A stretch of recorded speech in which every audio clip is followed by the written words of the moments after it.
The chamber was the most beautiful room that had ever existed. That was not an opinion. It was a measurement.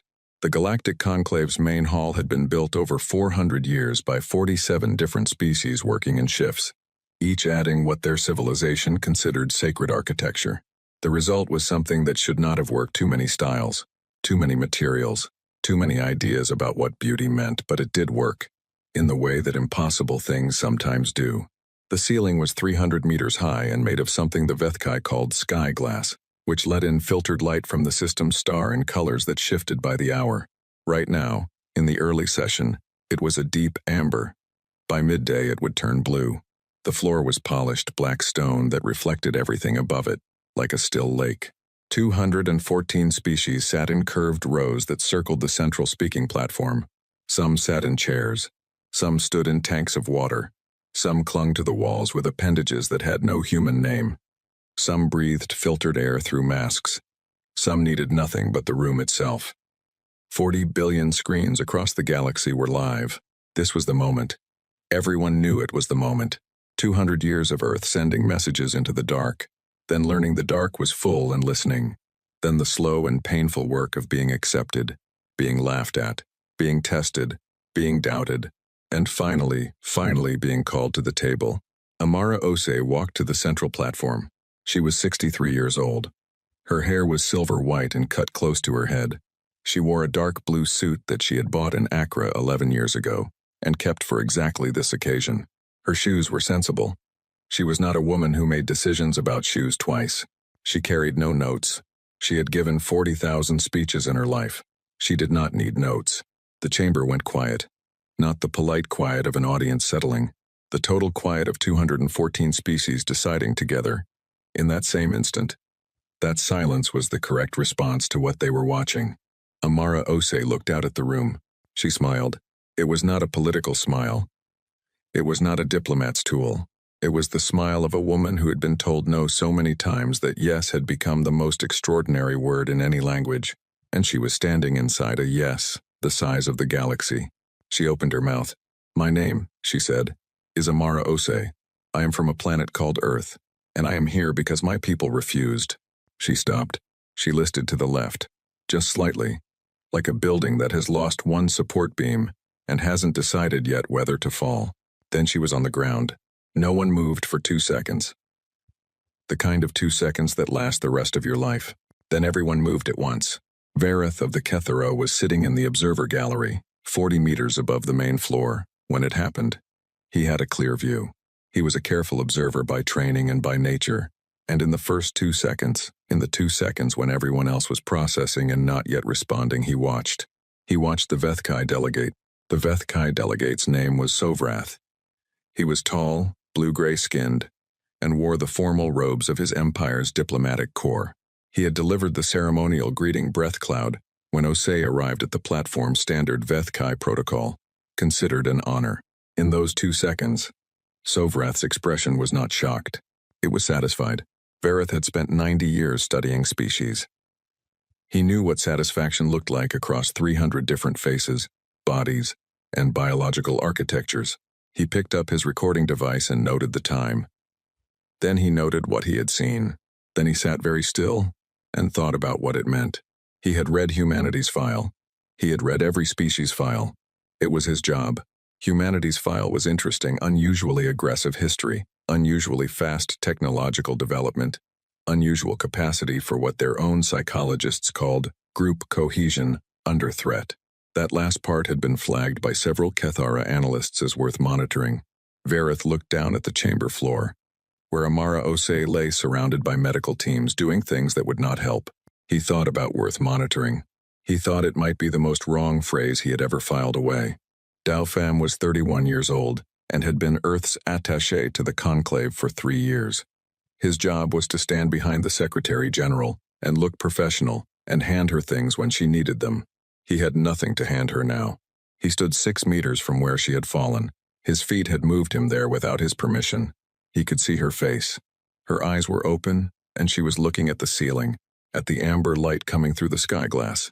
And then she was not looking at anything. His communicator buzzed, then buzzed again. The feeds were already everywhere. 40 billion screens. He looked at the Vethkai delegate. Sovrath was now performing distress. His body language had shifted completely in the last 30 seconds. His hands were raised in what the Vethkai considered an expression of shock. He was making sounds. Dao watched him perform distress for a moment. Then he took out his communicator. He opened a direct encrypted line. He typed 11 words. Words he had been told 3 years ago he would never have to type, and hit send.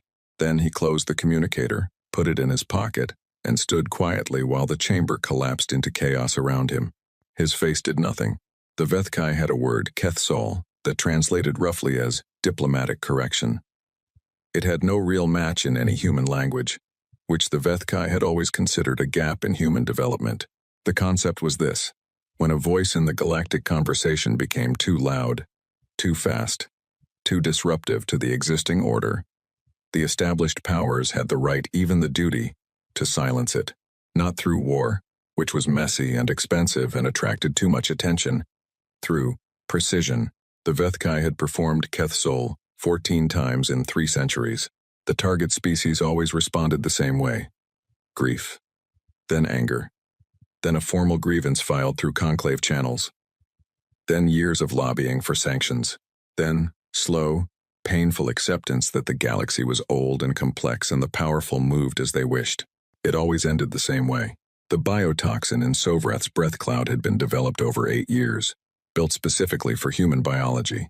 It was undetectable by any scanner in common use. It worked in under 4 minutes. It left nothing behind. It was, by Vethkai standards, elegant. Sovrath sent his preliminary report to the Vethkai capital that evening. He noted the operation was successful. He noted the human delegation appeared to be in shock. He recommended beginning the standard condolence message within 24 hours. He had a template, 7 paragraphs. They had used it before. He began filling in the name. U-M-N. He thought the correct word for what he felt was efficient. Back on Earth, it was 3:47 inches the morning when the feed started. In Lagos, a woman named Chioma Osei, Amara's daughter, 19 years old, studying architecture at the university, woke up to her phone buzzing, then buzzing again, then not stopping. She read the first message, then the second. Then she put the phone face down on her bed and sat in the dark for a while. Outside her window, the city was starting to make noise. She could hear it building the way a storm builds. First nothing, then something, then everything at once. People in the streets, not the noise of celebration. She didn't cry. She wasn't sure why. She thought maybe she would later. She thought maybe there was something between hearing news and feeling it, a gap that her body was sitting in, and it hadn't decided yet which way to fall. She turned her phone back over. The feeds were everywhere. The chamber, her mother on the ground, the amber light coming through the sky glass ceiling, steady and completely unaware. She looked at her mother's face in the feed for a long time. Then she got up, got dressed, and went to her desk. She had a structural model she'd been building for her thesis, small pieces that had to fit together exactly right. She sat down and kept working on it. She didn't know what else to do with her hands. The conclave spent the next 14 hours in emergency session. It was exactly as useful as emergency sessions tend to be. There were speeches. There were formal expressions of grief from 119 species. There were calls for investigation, calls for calm, calls for restraint. There were procedural motions and counter-motions and a 3-hour debate about the correct order in which to debate things. The Vethkai delegation expressed, through Sovrath's replacement, Sovrath himself had been quietly recalled, a standard precaution, deep sorrow at the tragic event, full cooperation with any investigation, and confidence that no evidence would connect the Empire to what was clearly a terrible and mysterious medical incident. Earth's delegation said nothing. This was noted by some as grief. It was noted by Vareth as something else, though he could not yet name what. He spent the night reviewing everything humanity had ever submitted to the Conclave database. Trade records, diplomatic files, historical documents humanity had chosen to share when they first made contact. Military capability assessments, which had been considered modest, and which were now being reconsidered. He read human history again, not as the record of a developing civilization reaching for the stars. As a profile, he read about the wars. Humans had a lot of those. more than most species at comparable development stages. But what he kept returning to was not the wars themselves. It was what happened after them. What humans did with loss. How they rebuilt. How they used grief. Grief was, in most species, a phase. A period of dysfunction followed by slow adaptation. The biological purpose was clear enough. You lost something. You hurt. You adjusted. You moved on. In humans, the file suggested, grief sometimes did something else. Sometimes it became fuel. Verith filed a preliminary report at 4 inches the morning. It was 3 pages. The last line read, "The assassination of Secretary General Osei may have consequences that do not match the Vethkai Empire's historical models for this type of action. Further observation required." He marked it Priority 1. Then he went to his window and looked out at the conclave's central spire and thought about the look on Daofam's face in the chamber. Not grief, not even rage. Something quieter than both. Something that had already decided. 3 things happened in the 6 hours after the session that nobody connected at the time. First, the crew of Earth's diplomatic transport vessel, docked at the conclave's port, received a new set of coordinates and moved the ship to a different docking bay. Ships moved all the time. Nothing unusual. Second, 17 human commercial vessels registered as in transit through the sector. Each filed minor course corrections with Port Authority. Each correction was small. Each one, unremarkable, on its own. Together, they moved every human vessel in the sector roughly 40,000 kilometers in the same direction. Third, a Vethkai intelligence officer named Reth, who monitored human communications as part of his routine assignment, noticed that encrypted human traffic had increased by 800% in the last 4 hours, and then stopped completely. Not slowed. Stopped. Every channel. All at once. Exact same moment. Reth filed a report flagging this as potentially significant. His supervisor reviewed it.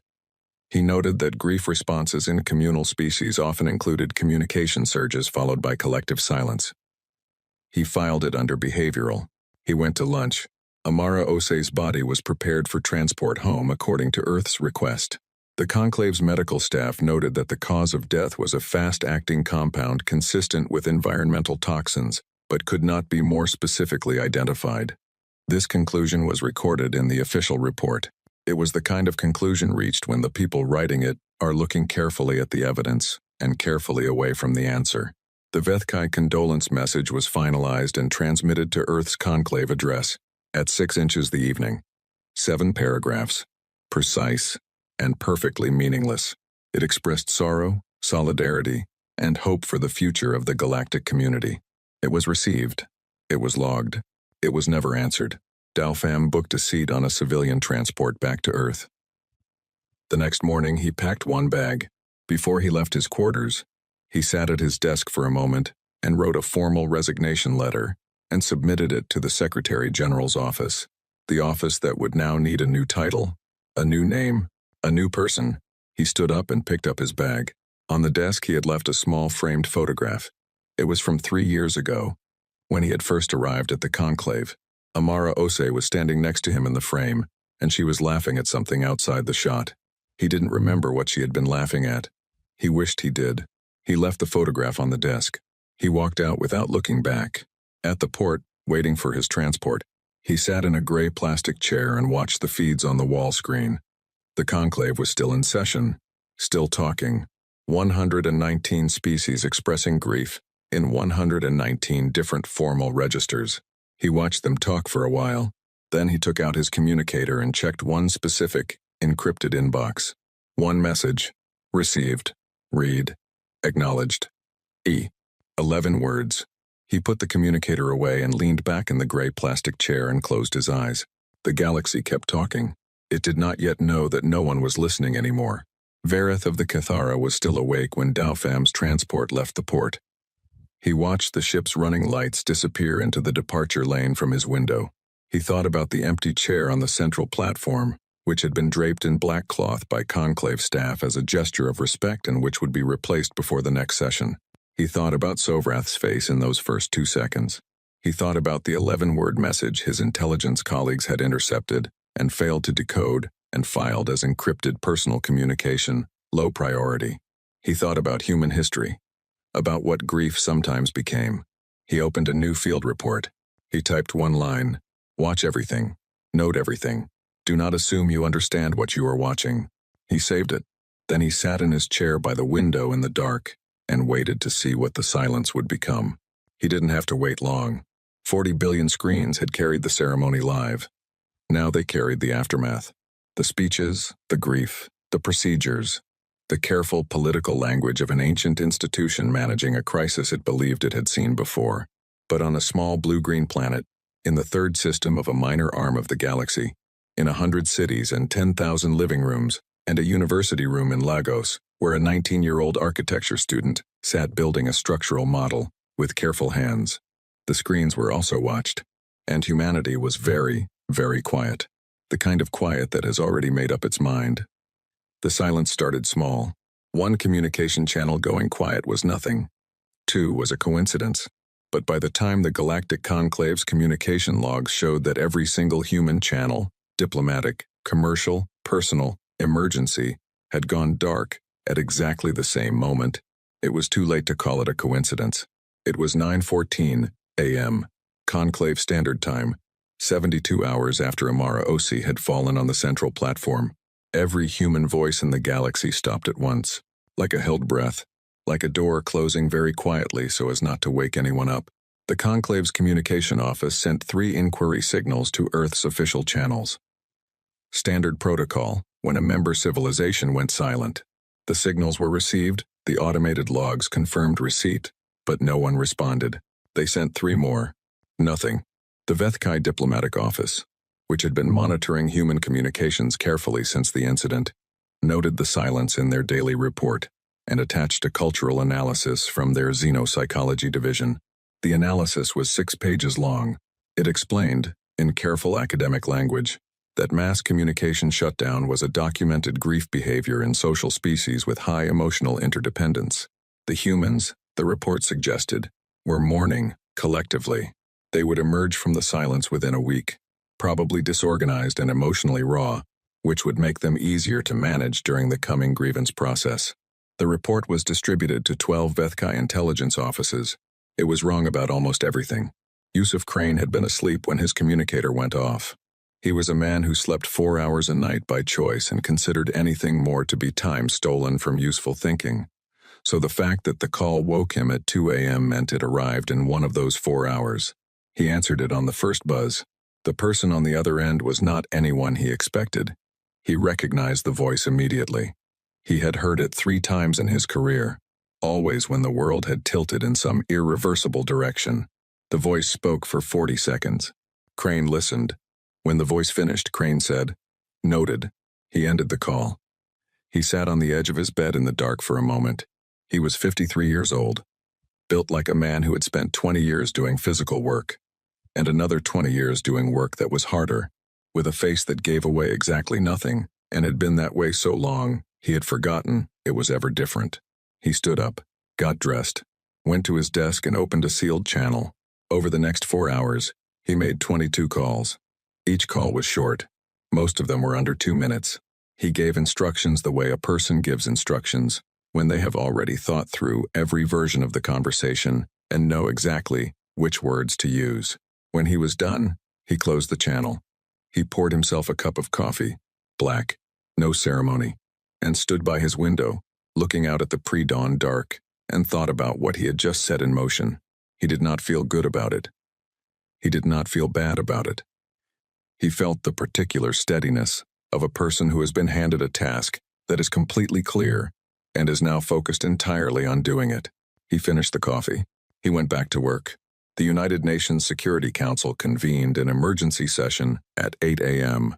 The chamber was in the UN's headquarters in Nairobi, rebuilt there 40 years ago, when the old New York building had become more symbol than function. The room was plain. Long table, chairs, screens on every wall showing feeds from the conclave and from monitoring stations across the human sphere. 15 people sat at the table. Each one represented a permanent seat. Each one had read the same briefing documents. Each one had arrived already, knowing what they were going to vote. There were no speeches. This was unusual.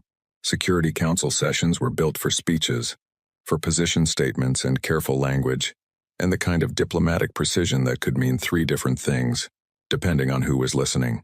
Today there were no speeches because no one needed convincing, and no one was performing for anyone else.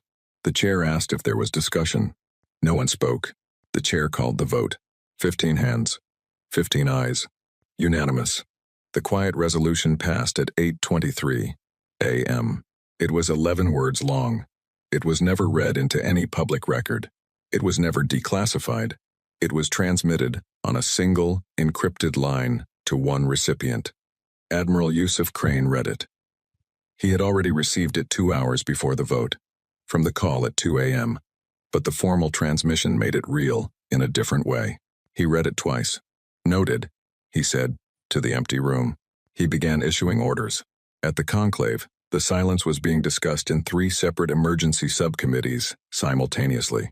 The Lassian Federation, a species that communicated almost entirely through layered harmonics and had been studying human vocal patterns for 30 years as a hobby, sent a formal inquiry to the Cathera Observer Corps asking if the silence was a human mourning ritual with specific duration, and if so, what the correct galactic response was.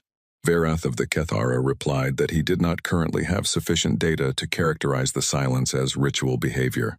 The Lassian representative found this answer unsatisfying and filed a secondary inquiry asking for a clarification timeline. Verath did not reply to the secondary inquiry. He was busy. He was looking at shipping records. Specifically, he was looking at the movement of human vessels across a zone of space, approximately 9 light-years in diameter, centered roughly on the conclave's position. He had pulled the records because he was thorough, and because the 3 anomalous movements he had noticed 2 days ago had been filed and not followed up on, and that bothered him, the way loose threads bothered him. He pulled 4 days of records. Then he pulled 14 days. He sat back in his chair and looked at what he had found for a long time without moving. The human vessels, commercial ships, transport vessels, registered cargo haulers, a few science survey ships, had all made small course adjustments over the past 14 days. Each one was individually unremarkable. Small changes in heading, minor speed alterations, scheduling adjustments that could be explained by a dozen commercial reasons. But when he mapped them all together, every single human vessel in the 9 light-year zone had moved, not toward each other, not away from each other, into a different arrangement. A pattern he couldn't name because he didn't have the strategic vocabulary for it, but which felt in the way that something deeply wrong feels even before you can explain why deliberate. Not like ships responding to grief, like pieces being placed on a board. He filed an urgent report. He marked it Priority 1, which he had now done twice in 4 days, which was twice more than he had done in his previous 40 years of service. He attached his vessel movement analysis. He wrote, at the bottom, "I do not know what this means. I know it is not what it appears to be." He sent it. Then he went back to the records and kept looking. Earth's public feeds were not dark. This was something the Vethkai analysts got wrong in their original assessment. They had assumed the communication blackout meant humanity was in collective shutdown, overwhelmed, paralyzed, turned inward. The public feeds were running constantly. Every news network, every public channel, every open broadcast that any person on Earth or in any human colony could watch. They were all carrying the same thing. The ceremony, the chamber, the amber light, Amara Ose walking to the platform, her smile, her opening words, the moment she listed to the left, not once, on a loop. Every channel, on Earth, on the human colony at Kepler Station, on the research base at Ganymede, on the 14 colony ships, still in transit between systems everywhere humans lived, the same footage played, over and over. Humans watched it. They did not talk to each other across the communication channels that had gone dark. Those were closed and locked in ways that looked like grief from the outside. But the feeds ran. The footage played. Every time it looped back to the beginning, to Amara Ose walking across the black stone floor toward the platform. 100 million people watched her walk there again. Her smile. Her first 2 words, the dash where the sentence ended. They watched that dash like it owed them something. Crane spent 36 hours in what his staff called the room, which was a command center on the carrier ESS Johannesburg that had been sealed for active operations, and which nobody entered or left without his permission. He did not sleep during those 36 hours. He did not appear to need to. His second-in-command, Commander Ria Nair, had worked with him for 6 years. She was 38, Tamil British, and had a reputation for being the calmest person in any crisis, which was a reputation she had earned by being in several crises with Crane and discovering that he was somehow calmer than she was, and it had recalibrated her sense of what calm looked like. She brought him food twice during those 36 hours. Both times he ate it without looking at it or commenting on it, which meant he was deep in something and she should not interrupt. On the second time she brought food, she set it down and was leaving when he spoke without turning around. "How long," he said, "before the conclave figures out what we're doing?" She considered. "Varath's getting close." He pulled the shipping records. "Good." She waited. "Good?" "He's supposed to see it eventually." He moved something on the display in front of him. "Not yet, though. Not until the pieces are in place." She looked at the display, which showed the galaxy in a scale she found slightly humbling, with human assets marked in blue. The blue pieces were still moving, quietly, steadily, like a tide coming in. "What happens," she said carefully, "when the pieces are in place?" Crane picked up the food she had brought and ate some of it. "Then we stop being quiet," he said. She left the room. She found, once she was in the corridor, that she needed to stand still for a moment. She had been in battles. She had been in 2 full fleet engagements and a dozen smaller ones. She knew what the beginning of a fight felt like. This felt different. This felt like the beginning of something that didn't have a word yet. The Vethkai Empire sent a second condolence message on the 3rd day of the silence. This one was even more carefully worded than the first. It expressed specific sympathy for the specific loss of such a specific and admirable leader as Secretary General Osei, and it invited Earth's new diplomatic representatives to a private meeting at which the Vethkai would be pleased to discuss the framework for moving forward in partnership. It was received. It was logged. It was never answered. In the Vethkai capital, in the high chamber where the Emperor's senior advisors met, there was a brief conversation about the silence. Most advisors considered it a non-issue. Standard grief timeline. The grievance process would begin within 2 weeks. They had prepared for it. One advisor, an older woman named Sirathis, who had served in intelligence for 40 years and had seen things that made her cautious in ways her colleagues found excessive, raised the vessel movement data that Reth had originally flagged 4 days ago. She asked if anyone had followed up on it. No one had. She asked if someone could. They said they would. They did not. Sirathis went home that night and pulled the data herself. She spent 4 hours with it. When she was done, she sat in her study and felt something that her species did not have a precise word for, but which translated roughly as, "We have made a door, and we do not know what is on the other side." She filed a request the next morning for a full intelligence review of human military positioning. The request was assigned to a junior analyst. The junior analyst began the review 3 days later. By that point, the pieces were in place. On the 72nd hour exactly, Earth broke its silence, not with a message, not with a demand, not with a declaration of any kind. The human communication channels opened, every one of them, simultaneously, at 9:14 a.m. The same moment they had closed. One signal came through, a single broadband transmission to every conclave member, to every listening post in the sector, to every ship in the surrounding space. It was not a message. It was a sound. Specifically, it was the audio from the ceremony. From the conclave's own archive, Amara Osei's voice, clear and warm, speaking the last words she ever said in public. "My name is Amara Osei. I am from a planet called Earth, and I am here because my people refused." And then, silence. The real silence from the original recording. The silence of a room that had not yet understood what it was watching. The transmission played once. Then it ended. The channels closed again. 40 billion screens across the galaxy had carried it. Every species heard it. Every conclave intelligence office logged it and began analyzing it and reached different conclusions about what it meant. Varath of the Kethara did not need to analyze it. He had been sitting at his desk when it came through, and he heard her voice and the silence after it, and he felt something travel through him that was not, he realized, fear. It was recognition. He had heard sounds like that before. Not the specific words, the shape of the sound.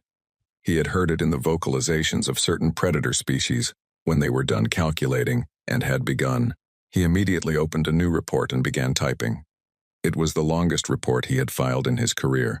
He was still writing it 2 hours later when the first human warships dropped out of faster-than-light travel at the edge of Vethkai space. Not an armada. 7 ships. 7 ships moving with the calm, particular precision of things that have been told exactly what to do and have no questions about it. The Vethkai border station hailed them immediately, asked their designation, asked their purpose, asked them to hold position and await clearance. The 7 ships did not slow down. They did not respond. They simply kept coming, with a steadiness that the border station's commander would later describe, in a report that was widely circulated and widely discussed, as the most frightening thing she had ever seen, not because of what the ships did, but because of how they moved, like they had already seen the end of this and were simply going through the steps to get there. In Lagos, Chioma Osei heard the transmission on a public screen while crossing a street. She stopped walking. The people around her stopped too. The whole block went still for the 40 seconds it played. Her mother's voice, warm, clear, exactly the way it sounded, in every memory she had. The silence at the end. She stood in the street until the transmission finished. Then she crossed to the other side, walked back to the university, climbed the stairs to her studio, sat down, and looked at the structural model on her desk. She had been building it for 6 months. It was a bridge design, her own concept, something she had been working out slowly and carefully, piece by piece. It was almost finished. She looked at it. Then she thought about what the transmission meant. What it meant that humanity had gone quiet for 3 days, and then broadcast that specific sound and gone quiet again. She was 19 years old and she was not a soldier, and she did not know the details of the quiet resolution, or the name of Admiral Crane, or what 7 ships disappearing into Vethkai space at high speed implied. But she was her mother's daughter. She understood subtext. She understood what it meant when a person who had been quiet for a long time chose exactly those words to speak with. She looked at the structural model. She went back to work. The Vethkai border commander's name was Thal. She had held her post for 18 years. She had managed 12 different diplomatic incidents, 2 minor blockades, and 1 attempted smuggling operation involving creatures that technically didn't exist, according to 4 different treaties. She was, by any reasonable measure, experienced. She was not prepared for this. The 7 human ships had not answered a single hail. They had not slowed. They had not veered. They had come through Vethkai space at standard travel speed, not aggressive speed. Not a charge, just steady. The way water moves through a pipe. Like stopping was not a concept that applied to them. Thal had called her superior. Her superior had called his superior. The order came back. Stop them. She scrambled her patrol fleet. 22 ships. Standard Vethkai border enforcement configuration. They formed a blockade line ahead of the 7 human vessels and opened a general broadcast on every frequency. This is a violation of Vethkai imperial space. You are ordered to come to a full stop and prepare for boarding and inspection. Failure to comply will be considered an act of aggression. The 7 ships kept coming. She gave the warning 3 times. Protocol required 3 warnings. The 3 warnings took 4 minutes. The human ships crossed the blockade line. The first shot came from Thal's flagship, a warning shot. A disabling beam aimed at the lead human vessel's engine section. Standard deterrent. Non-lethal, if aimed correctly. She aimed it correctly. The beam hit the human ship. The human ship kept moving. Then everything happened at once. And 18 years of border experience were not enough for any of it. The engagement lasted 9 hours. This was the first thing that went into every subsequent report as an anomaly. A standard border engagement between a force of 22 ships and a force of 7 ships should have ended in 30 minutes at most. Either the smaller force surrendered, or it was destroyed. That was how math worked. The math did not work this way. Verith received fragments of the sensor data in real time from a Cathera monitoring satellite that had been drifting in the sector for routine observation. He watched the fragments come in and started typing a new field report before the engagement was over, because he could already see what was happening, and he knew his organization needed to know it as fast as possible. The human ships did not fight to survive. This was the key observation. Verith wrote it, underlined it, and wrote it again. They did not fight to survive. They fought to accomplish. Every conventional military doctrine in every species Vareth had ever studied was built around the same basic foundation: preserve your force, achieve your objective, retreat when the cost becomes too high. You protect your ships, because ships are hard to build, and crews are hard to train, and there is always another engagement coming, so you do not spend more than you need to on this one. Human ships did not operate this way. When Thal's fleet tried to force the human formation apart by targeting the lead vessels, a standard tactic, cut off the head, scatter the body, the human formation did not scatter. It rotated. The damaged ships moved to the interior of the formation. The undamaged ships moved to the exterior. And the attack pattern didn't even pause. It simply continued, from a different angle. When Thal tried targeting the human command vessel identifiable by its communication array, the three ships closest to it did not retreat to form a protective screen. They accelerated toward the attacking Vethkai ships, directly toward them, without evasion. Thal's gunners, who were well-trained, hesitated. The hesitation cost 4 seconds. The 4 seconds cost 2 ships. Vareth wrote in his report. They used our expectation of self-preservation as a weapon. We flinched. They had calculated that we would flinch. By hour 6, Thal had lost 9 ships. The humans had lost 1. She called for reinforcements. A second Vethkai fleet, twice the size of her original force, arrived at hour 7. The humans fought them too. By hour 9, the combined Vethkai force had lost 60% of its ships and was no longer capable of holding a coherent formation. The human fleet, which had now lost a total of 3 ships out of 7, simply flew past the debris and continued into Vethkai space. Thal broadcast a formal surrender and request for ceasefire on every frequency. The human ships did not respond. They had not responded to anything since they entered the sector. They just kept moving. Admiral Crane received the engagement report on the Johannesburg and read it at his desk without any expression at all. Commander Nair stood nearby, watching him read, which was something she sometimes did because Crane's face during a report told her things the report itself didn't. This time, his face told her nothing. When he finished, he set the report down. Casualties? She asked. 3 ships. Full crew on 1. Partial evacuations on the other 2. She said nothing for a moment. And the Vethkai? 14 ships destroyed. 19 heavily damaged. She was quiet again. This was not something you celebrated, even when it was necessary.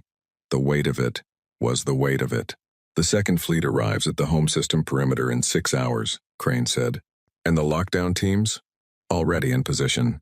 He picked up the report again. The relay stations first, then the supply lines, then the jump gates. We do it in that order and we do it quietly. They'll notice when the relays go dark. Yes, Crane said. That's fine. She waited to see if he would say more. He didn't. She had learned, over 6 years, that when Crane went quiet after saying something like that's fine, it meant he had already thought through everything she was about to ask, and had decided the answers were not in doubt. She went back to her station. The second fleet arrived at the Vethkai home system perimeter in 5 hours and 40 minutes. The relay stations went dark 11 minutes later. The Galactic Conclave received news of the engagement in fragments. The first fragment was a formal distress signal from Commander Thal's border station, which was heavily damaged and operating on emergency power. The signal was received by the Conclave's monitoring office and flagged as a border incident. The second fragment was a data packet from Vareth's monitoring satellite, his complete engagement analysis, which he had transmitted the moment he finished writing it. It arrived at the Kethara Intelligence Headquarters and was classified immediately upon review. The Director of Intelligence read it, went pale in the particular way that Kethara go pale, and called 3 people. The third fragment was a public communication from the Vethkai Empire's Foreign Ministry, which stated that human forces had engaged in unprovoked aggression against a lawful border patrol and demanded immediate conclave intervention. The conclave convened an emergency session. It was the 4th emergency session in 5 days. At this session, for the first time, there was a representative from Earth. Not Dao Pham, who was back home. Not any of the diplomatic staff who had been at the ceremony. A new face, a young woman named Priya Saith, who held the temporary title of observer, and who had been briefed precisely on what to say and what not to say. She said very little. When the Vethkai representative, a new one, since Sovrath was still recalled, delivered a passionate speech about unprovoked aggression and human militarism, and the need for immediate sanctions. Priya Saith listened politely. When the conclave chair asked if Earth's observer wished to respond, Priya Saith said, "We are addressing a situation. We will communicate with the conclave when there is something to communicate." And the conclave chair asked what situation. She said she was not in a position to elaborate at this time. She apologized for any inconvenience. Then she sat down and did not speak again for the rest of the session. The Vethkai representative demanded a response. He used the word aggression 11 times, and the phrase unprovoked attack 7 times, and called for an immediate ceasefire and human withdrawal 3 times. Priya Saith listened to all of it and said nothing. In the observer gallery above, Vareth watched her say nothing and thought, "This is not a diplomat managing a crisis. This is a soldier holding a position." The thing that Varetha's report described as most significant, more significant than the combat tactics, more significant than the loss ratios, was something that happened at the very end of the 9-hour engagement. Commander Thal had opened a direct audio channel to the human flagship. She had done this at hour 8, when her reinforcements had been cut down to 1/3 of their number, and she could see the mathematics clearly. She wanted to talk. She wanted to negotiate. She wanted to understand who she was talking to. A voice answered. It was calm. Not the forced calm of someone managing fear. The calm of someone sitting at a desk doing work they had done many times before. Thal told it her name and rank and asked who she was speaking with. The voice said, "Crane." She asked for a ceasefire. The voice said, "Keep shooting, or stop. There is no third option." She stopped. The voice ended the call. The human fleet flew past her disabled ships without boarding them, without scanning them, without any interest in them whatsoever. They were not obstacles anymore, and so they were not things to interact with. Thal sat in her damaged bridge for a long time after the human ships disappeared from her sensors. She wrote her incident report. It was 40 pages. Detailed, thorough, comprehensive.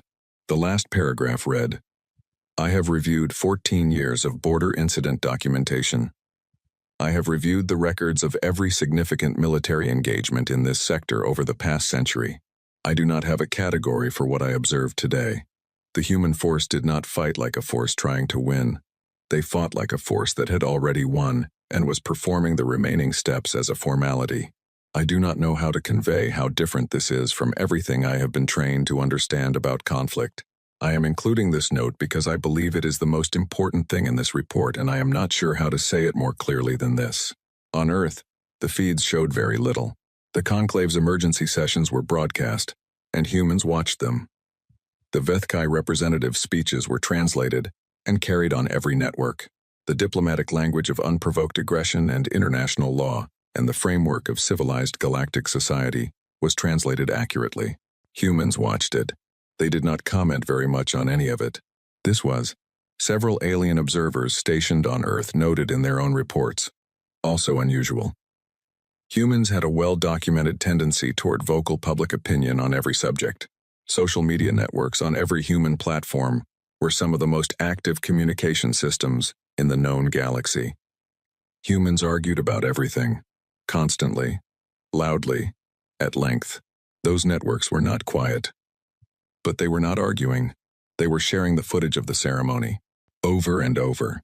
Amara Ose walking across the black stone floor, her smile, her first words, the dash, alongside it, in 100 different human languages.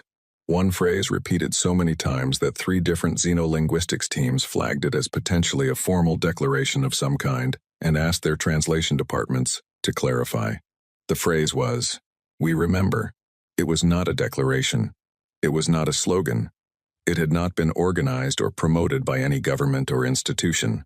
It had simply appeared, spontaneously, the way things appear in a species that has been having the same feeling at the same time and discovers, in the middle of having it, that there are words for it after all.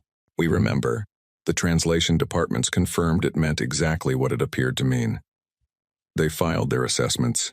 Several concluded it was an expression of collective grief and would likely fade as the grieving process moved forward. Vareth read those assessments and thought they were the second most wrong thing he had read this week, after the Vethkai xenopsychology report about collective grief shutdown.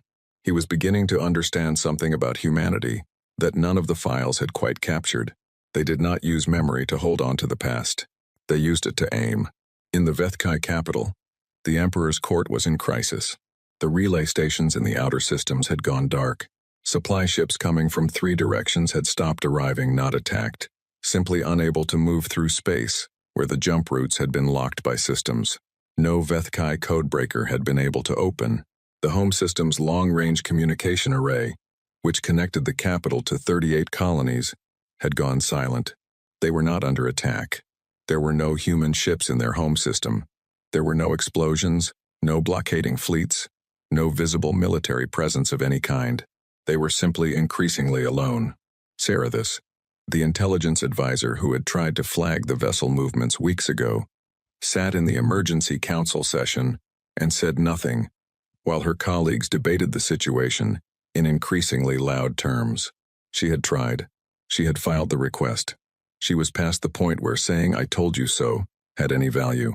She was thinking about the phrase "we remember," which her translators had also flagged, and about the engagement at the border, and about the 11 words that Earth's communication office had transmitted on that one open channel 3 days ago, before going silent again. Nobody knew what the 11 words meant. They had been decoded, the encryption had been simple, almost deliberately so, but the message made no sense to anyone who read it. The 11 words were, "She was not finished. We are finishing it for her." Sarathis had read them 14 times. She thought she understood them. She did not say this out loud in the council chamber because there was nothing useful to be done with understanding them now. She thought about Amara Ose, who she had watched on the feed from the ceremony, who she had thought, at the time, was a remarkable person and a potential problem and a very good speaker. She thought about what it meant that a civilization's first response to losing that person was not grief and not rage, but 11 words and a set of chess pieces placed so quietly that nobody had noticed until the board was already arranged. She thought, "We corrected the wrong thing." She thought, "We did not correct a diplomat." She thought, "We showed them what we were, and now they are showing us what they are." She sat quietly in the emergency council and listened to her colleagues argue about how to reopen the communication relays, and she thought about the engagement report she had read, and the phrase, "We remember," and a specific sentence from Verath's field report that had been shared across intelligence networks. The sentence was, "They do not fight like a species afraid to lose. They fight like a species that has decided losing is not one of the available options." She had read a lot of military analysis in her career. She had never read a sentence that frightened her quite that much. Verath filed his full engagement analysis, the long version, with all supporting data at the end of that day. It was 94 pages. He sent it to every Kethera intelligence office, the Conclave Security Council, and every neutral species, with an observation post in the sector. The cover note was 4 sentences. It said, "What you are about to read will seem like an analysis of a military engagement. It is not. It is a profile of a species in a state I do not have a name for. I recommend that every Conclave member read this before the next session and adjust their expectations accordingly." He thought about adding more. He didn't. Some things were better left for the reader to discover themselves. The report would land differently if people came to their own conclusions. He had learned that, in his 90 years of field work, you could tell someone that a fire was hot, or you could let them feel the heat and watch their face change. He went to his window. Outside, the conclave's central spire was lit up for evening session, clean and bright against the dark. He thought about Amara Ose, who had stood at a podium in the most beautiful room that had ever existed, and had not finished her sentence. He thought about what humanity was doing now. He thought about what word to use for what he was feeling. He couldn't find one. He went back to work. The document arrived at every conclave member's communication terminal at exactly the same moment. 37 seconds after it arrived, every conclave intelligence office on record had flagged it. 20 seconds after that, 3 separate emergency session requests had been filed. In the observer gallery of the conclave's monitoring room, 4 analysts sat looking at their screens without speaking. Because the document was short, very short, 3 columns on a single page, and sometimes the short things are the most difficult to process. It was the first communication Earth had sent to the full conclave since the transmission of Amara Ose's voice 2 weeks ago. There was no greeting, no header, no diplomatic language of any kind. 3 columns, 3 headings. Protected. Observed. Protocol 11. Under protected. 38 species names. Every civilization that had voted to admit humanity to the conclave, listed in alphabetical order, by conclave standard designation. Under observed. 61 species names. Every civilization that had abstained from the vote. Under Protocol 11. 4 entries. The Vethkai Empire, the Durali Compact, the Sethkan Reach, the Morveth Collective, the Vethkai's 3 closest allied states, who had provided political cover during the grievance suppression process. Nothing else. No explanation of what Protocol 11 meant. No timeline. No list of demands. No invitation to negotiate. Just the 3 columns. Vareth read it 3 times. Then he filed a report that was, for the first time in his career, only 1 line long. It read, wait. Nobody knew what Protocol 11 meant for the first 9 days. This was, as Vareth understood immediately, deliberate. The uncertainty was part of the action. Every intelligence office in the conclave spent those 9 days theorizing. The theories ranged from a formal declaration of war to an ultimatum with hidden terms to an elaborate political bluff designed to force the Vethkai into making a visible concession before any actual military action. The Vethkai Empire sent 3 official communications to Earth during those 9 days. The first expressed outrage and demanded clarification. The second expressed concern and requested dialogue. The third dropped almost all formal language and simply asked, plainly, what Protocol 11 meant. None of them were answered. On the 10th day, it became clear what Protocol 11 meant. Not because Earth explained it, because it started happening. The first thing to go was the Vethkai Empire's weapons storage network. Not bombed, not raided, not destroyed in any visible, dramatic way that would make for useful military footage. Collapsed. 47 weapons depots across 9 Vethkai systems simply stopped functioning on the same day. The structural integrity of each facility failed from the inside, not explosives, but something more precise. Some kind of interference with the materials that held the buildings together, so that they sank into themselves slowly and quietly, like sugar dissolving. The weapons inside were not destroyed. They were buried. Vethkai engineering teams arrived at each site and determined that excavation would take years. The materials used in the interference process were not identifiable by any technology the Vethkai possessed. The same day the depots went down, Vethkai military communication networks began dropping offline in sections, 1 relay at a time, each one going dark without warning, without any detectable cause. Within a week, 30% of the Vethkai military's communication infrastructure was offline. Within 3 weeks, 60%. The Vethkai sent repair teams. The repair teams fixed the relays. The relays went dark again 6 hours later. They sent more teams. The relays went dark faster. Eventually, the teams stopped going. The war fleets were next. This took longer, and it was the part of Protocol 11 that required the most direct action. Human ships appeared in Vethkai space in small groups, never large formations, never the kind of fleet presence that looked like a battle waiting to happen. 3 ships here, 5 there, moving through Vethkai space at standard speed, unhurried. Whenever a Vethkai war vessel crossed paths with a human group, one of 2 things happened. If the Vethkai vessel was a military ship, the human group brought it to a stop. Not by destroying it, by disabling its weapons and engines with a precision that the Vethkai called frightening, and that the 3 neutral species observers who witnessed it called something they did not have a good word for. The crew was left unharmed, supplied with food and basic equipment. Then a human engineering team spent approximately 4 hours converting the ship, removing weapons systems, scaling down engine capacity, installing a different kind of navigation system, until what remained was a functioning vessel that could carry people and cargo between places and do nothing else. Then the human ships left. The modified vessel sat there, intact, operational, and completely unable to fight anything. If the Vethkai vessel was a civilian ship, the human group did not stop it at all. They let it pass. Sometimes the human ships changed course slightly to give the civilian vessel more room. This distinction, military ships converted, civilian ships untouched, was noted in every report filed from every observer in the region. It was not the behavior of a force trying to destroy. It was the behavior of a force performing a very specific and deliberate task, with very clear criteria. Verath wrote in his field report, "They are not making war. They are conducting a procedure. The difference matters more than I can fully express in this document."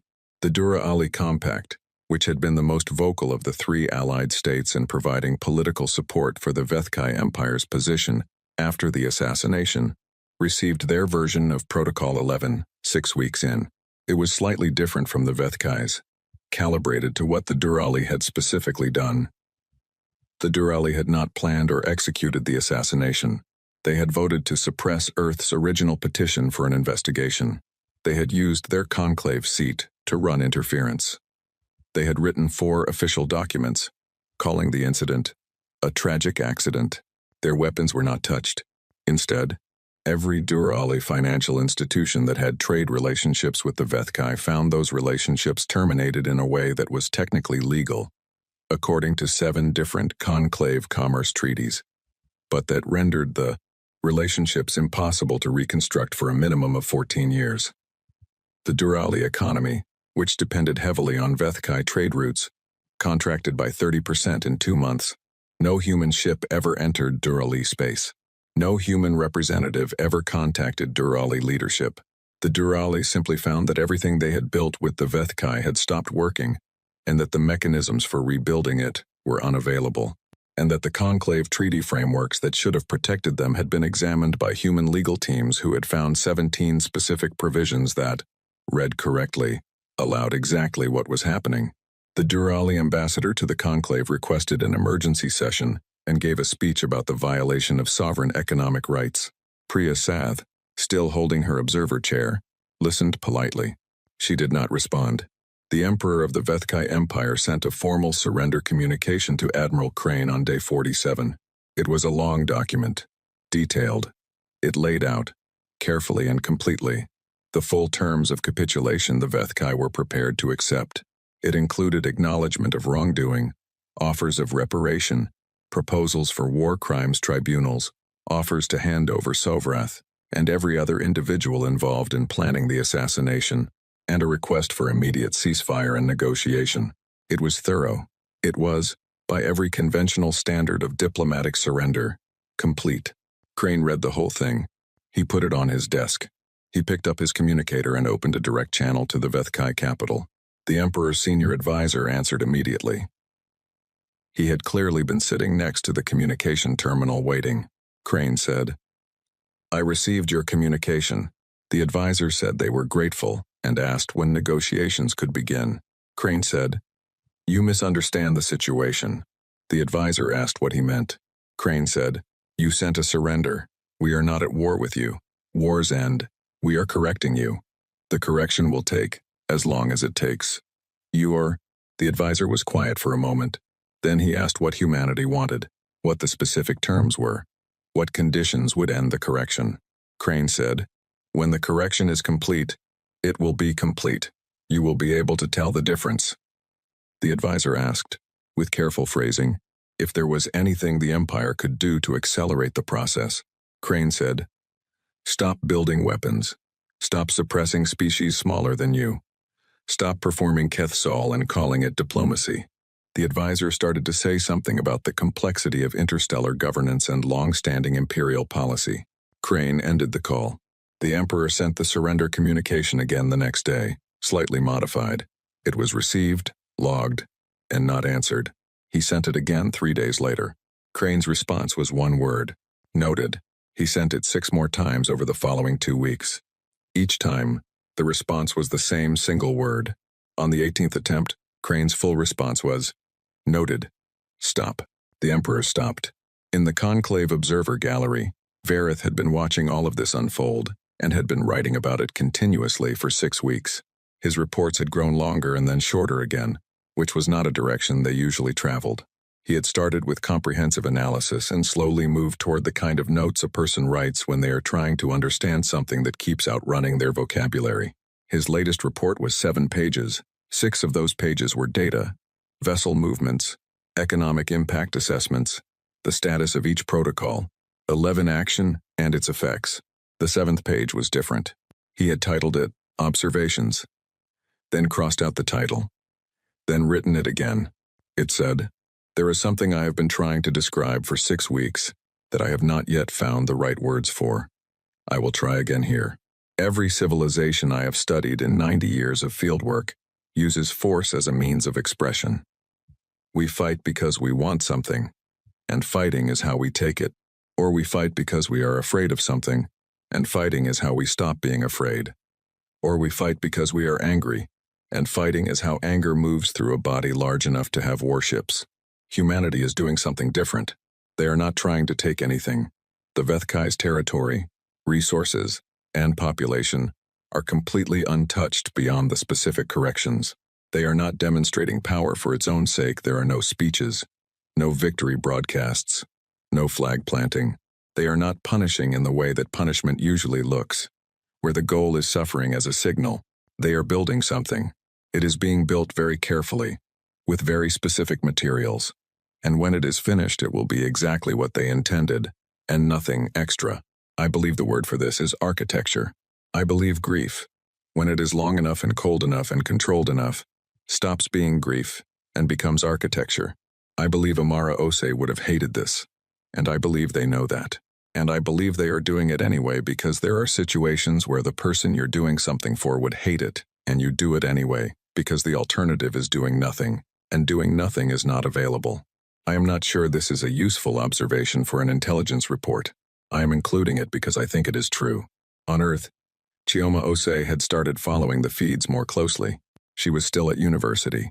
She was still working on her thesis. The structural model on her desk was nearly finished. Now 6 months of slow, careful work, almost done. She had not stopped building it even during the worst weeks, when the feeds were full of engagement reports and Protocol 11 analyses and diplomatic speeches from 17 different species.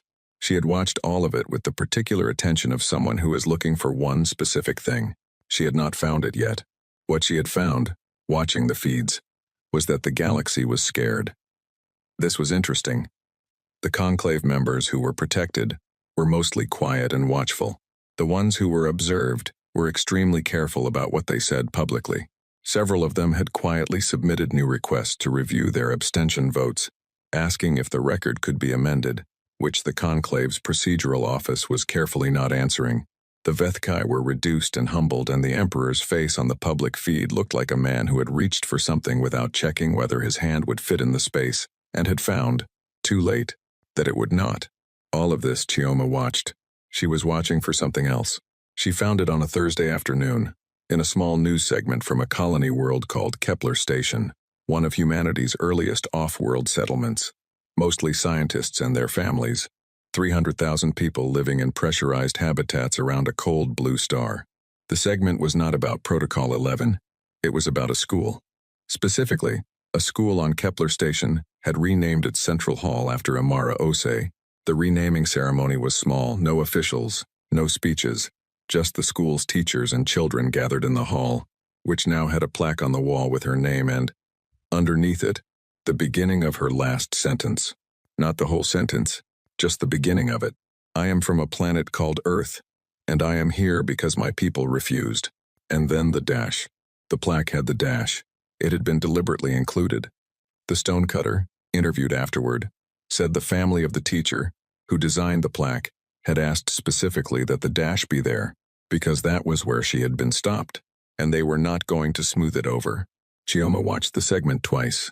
Then she went to her desk and looked at her structural model, which was finished.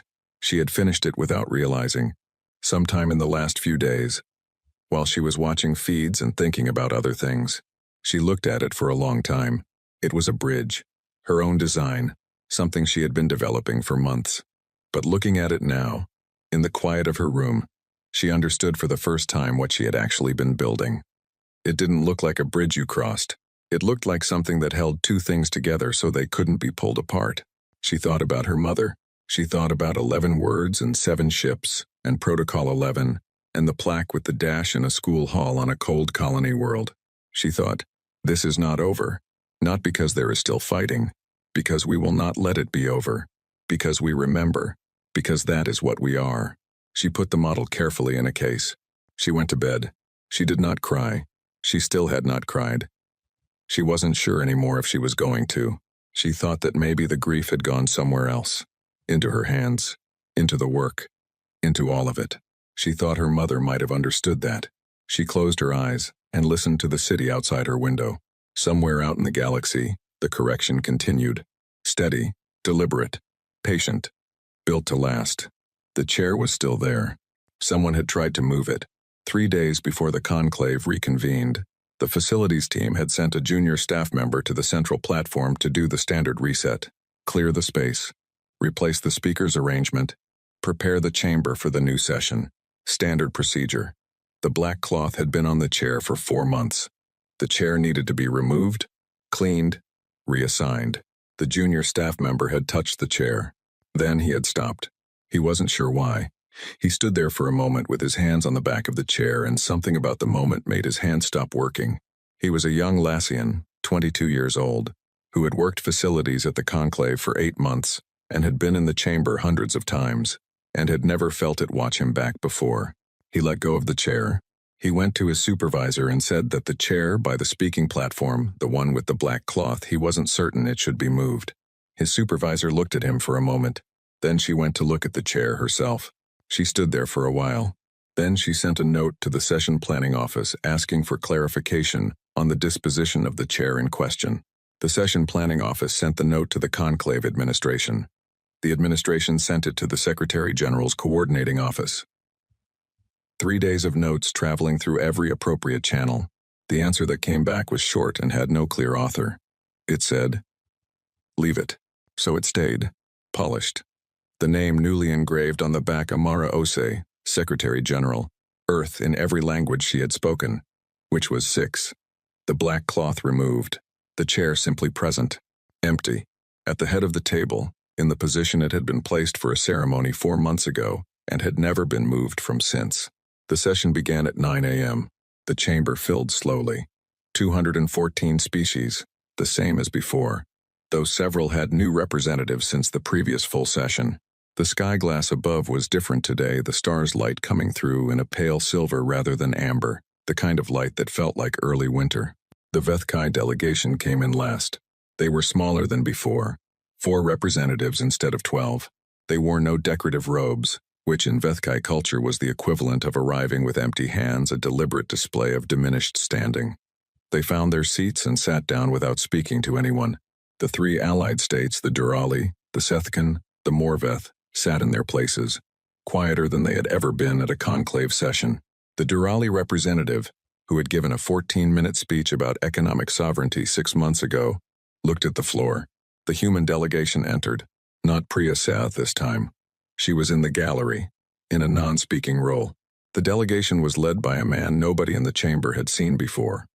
A tall man, in a plain dark uniform, with no decoration except a small insignia on the left shoulder, who moved the way people move when they are not performing anything.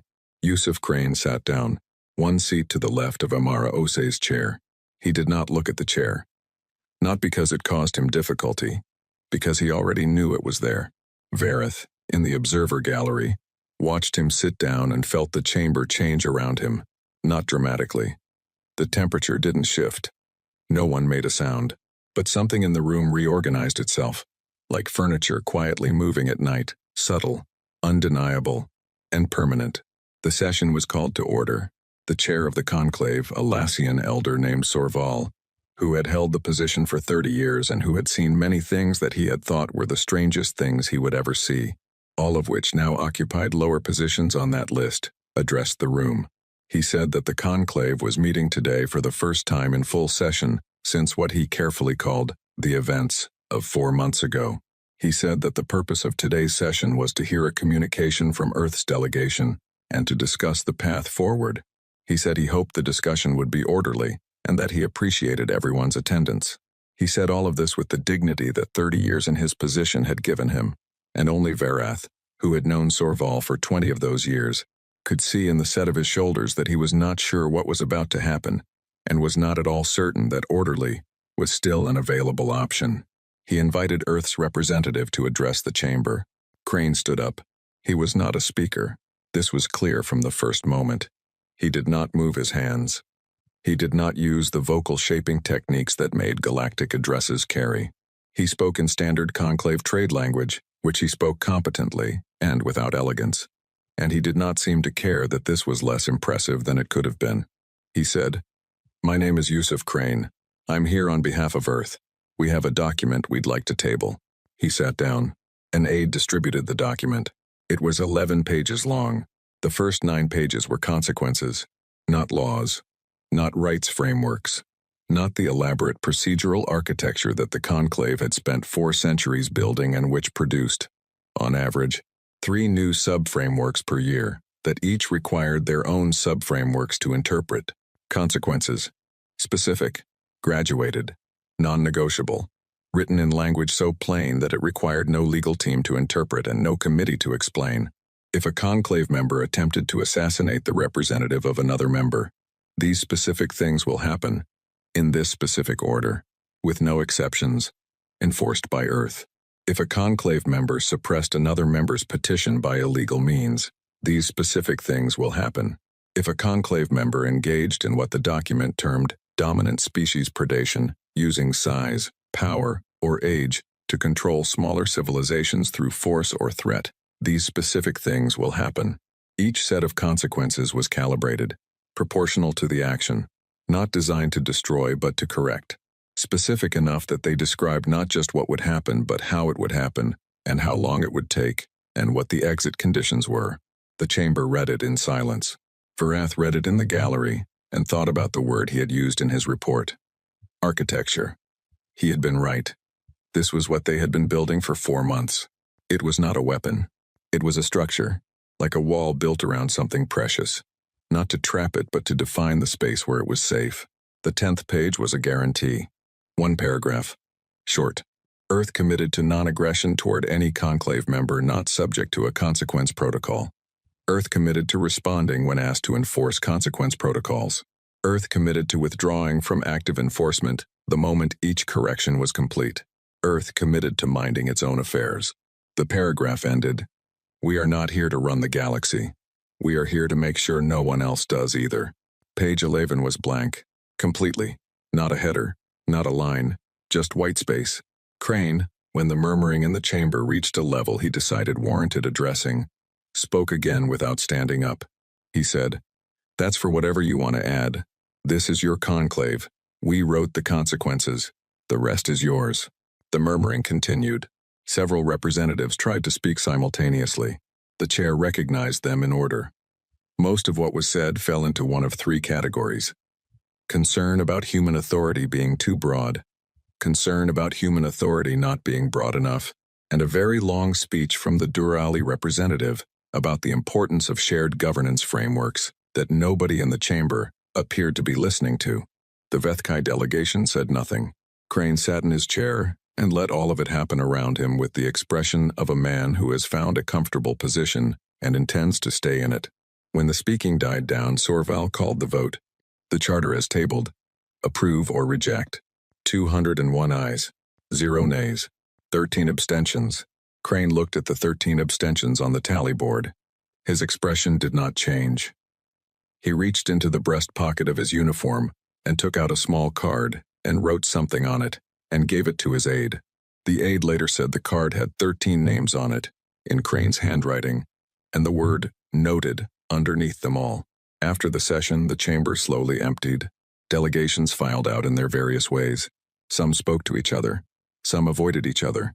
The Vethkai 4 left quickly and quietly, not meeting anyone's eyes.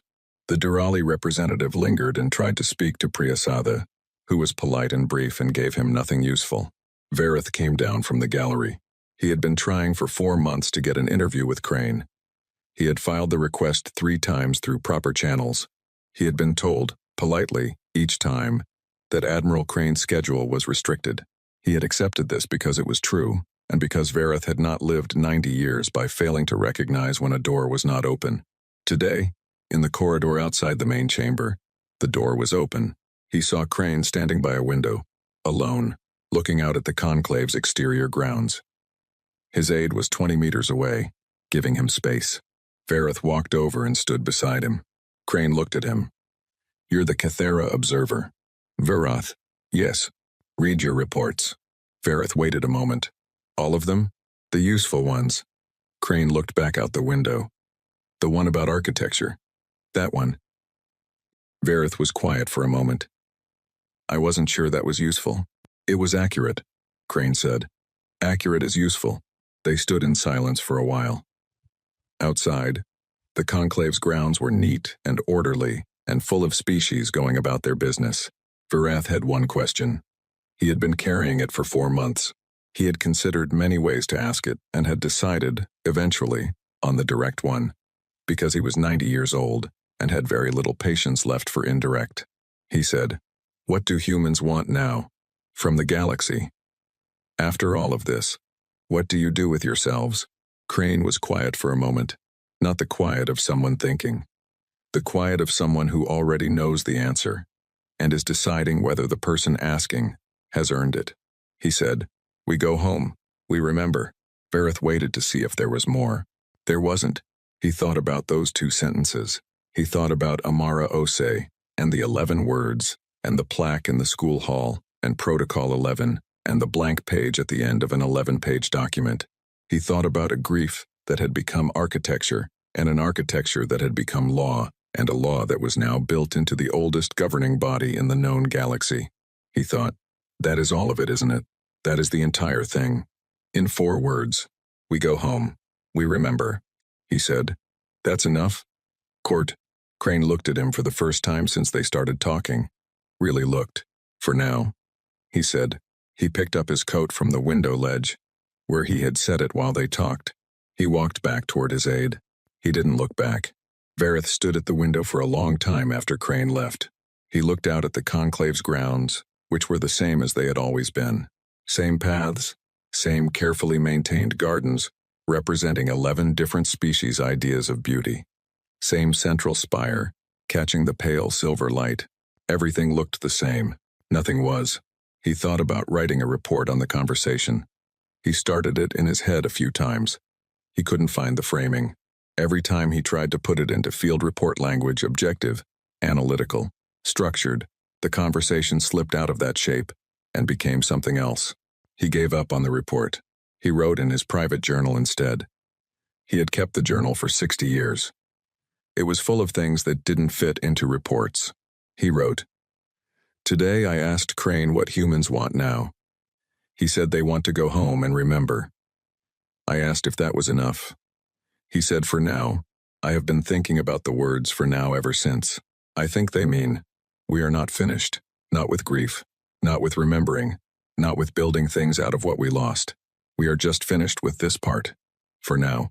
I think this is the most frightening and also the most dignified thing I have heard anyone say in 4 months of watching a civilization do something I have never seen a civilization do. I think I will be writing about humanity for the rest of my career. I think that will not be long enough to understand them fully. I think that might be the point. On Earth, on a Thursday evening in Lagos, Chioma Osei watched the conclave session on her feeds. She watched the vote, 201 ayes. She watched the charter pass. She watched the blank page being discussed and argued over, and finally accepted. She watched the empty chair at the head of the table and thought about how the most powerful thing in that room, the thing that every delegation kept not looking at, was a chair with nobody in it. Her mother would have had something to say about that. She would have made it funny, probably. Amara Osei had a way of making the weight of things lighter without making the weight smaller. It was a specific skill, and Chioma had been trying to learn it her whole life and wasn't sure she had it yet. She sat at her desk. The structural model was in its case. Finished. Her thesis was almost done. She had 3 weeks left on her degree, and then she would graduate and start figuring out what came next. She thought about her mother walking across the black stone floor. She thought about the amber light. She thought about the beginning of a sentence that had not been finished. She opened her notebook. She was not a speechwriter. She was not a diplomat.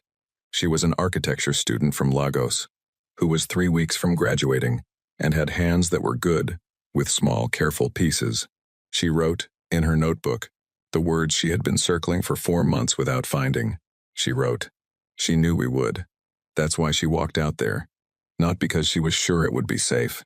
Because she was sure that if it wasn't, We would be the ones to answer for it. She looked at what she had written. That was it. That was the thing. Her mother had not been naive, had not walked to the platform in the most beautiful room that had ever existed, and smiled that smile, because she believed nothing could touch her. She had walked there because she trusted what came after. She had walked there because she knew her people. Chioma closed the notebook. Outside, the city was loud and alive, and going about its evening, in all the ways cities do.